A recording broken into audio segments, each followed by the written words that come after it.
કોંગ્રેસ પક્ષ દ્વારા જે ભ્રામક અને ખોટો જૂઠો પ્રચાર કરવામાં આવી રહ્યો છે, ભાજપનો એક પણ જવાબદાર કાર્યકર્તા ત્યાં તાલુકા પંચાયતમાં હાજર નથી, તેમ છતાં કોંગ્રેસ એ પ્રજાને ગેરમાર્ગે દોરવા માટે ભાજપ પર જે આક્ષેપ કરી રહી છે, આ પ્રક્રિયા દરમિયાન ભારતીય જનતા પાર્ટીનો એક પણ કાર્યકર્તા તાલુકા પંચાયતમાં હાજર નથી। કોંગ્રેસની હાર બાદ ભાજપ નેતા કેસાજી ચૌહાણે કોંગ્રેસ પર પોતાની ભડાસ કાઢી અને કહ્યું કે કોંગ્રેસે ભાજપ પર ખોટા આક્ષેપો કરી લોકોને ગેરમાર્ગે દોર્યા છે। હજુ સુધી તમે અમારી ચેનલને સબસ્ક્રાઇબ નથી કરી તો અત્યારે જ ન્યૂઝરૂમ ગુજરાતને સબસ્ક્રાઇબ કરો, ફેસબુક અને ઇન્સ્ટાગ્રામ પર ફોલો કરો।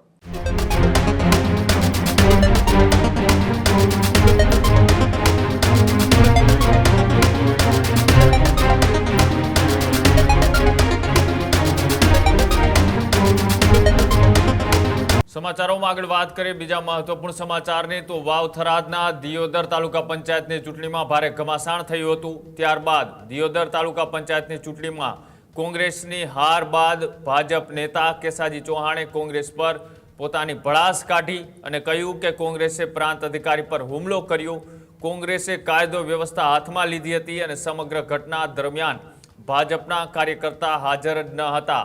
આવી વાત ભાજપના નેતા કેસાજી ચૌહાણે કરી અને કહ્યું કે કોંગ્રેસે ભાજપ પર ખોટા આક્ષેપો કરી લોકોને ગેરમાર્ગે દોર્યા છે, પ્રાંત અધિકારી પર હુમલો કરવા એ લોકશાહીનું હનન છે, કોંગ્રેસને લોકશાહીની વાત કરવાનો કોઈ અધિકાર નથી। આવી વાત એ કેસાજી ચૌહાણે ત્યારે કરી છે કે જ્યારે હવે આખો ચૂંટણીનો મામલો પૂર્ણ થઈ ચૂક્યો છે। 5 દિવસ સુધી ભારે રકઝક અને ભારે જે હાઈ વોલ્ટેજ ડ્રામા એ દિયોદર તાલુકા પંચાયતની ચૂંટણીમાં યોજાયો હતો।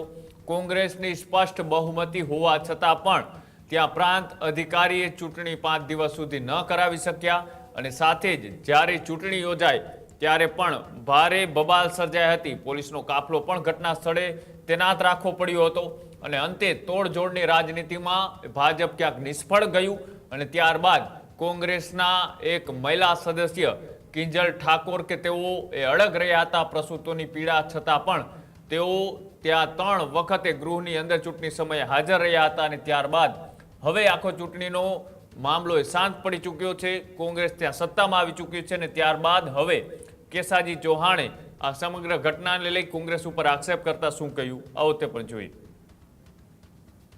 સૌને નમસ્કાર મિત્રો, દિયોદર તાલુકા પંચાયતના પ્રમુખ અને ઉપપ્રમુખની ચૂંટણી બાબતે કોંગ્રેસ પક્ષ દ્વારા જે ભ્રામક અને ખોટો જૂઠો પ્રચાર કરવામાં આવી રહ્યો છે, એટલા માટે થઈ અને મારે આ વિડીયો સંદેશ આપવાની મને ફરજ પડી છે।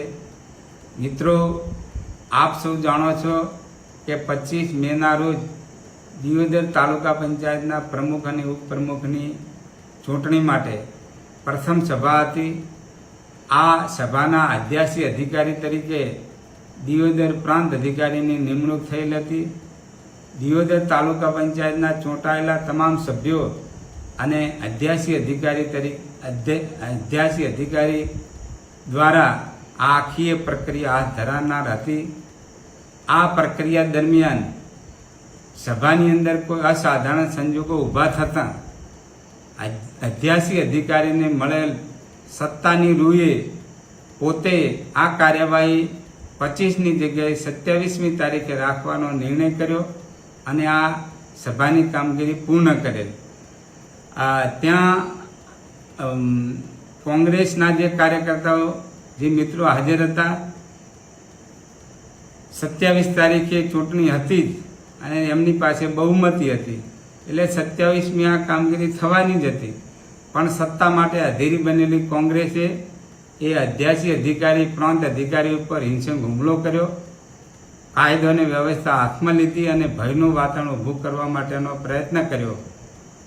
આ પ્રક્રિયા દરમિયાન ભારતીય જનતા પાર્ટીનો એક પણ કાર્યકર્તા તાલુકા પંચાયતમાં હાજર નથી, તેમ છતાં કોંગ્રેસ દ્વારા આ ભાજપ કરાવે છે આવો ખોટો આક્ષેપ કરી અને લોકોને ગેરમાર્ગે દોરવા માટેનો જે પ્રયત્ન કર્યો છે એને હું સખત શબ્દોમાં વખોડી કાઢું છું।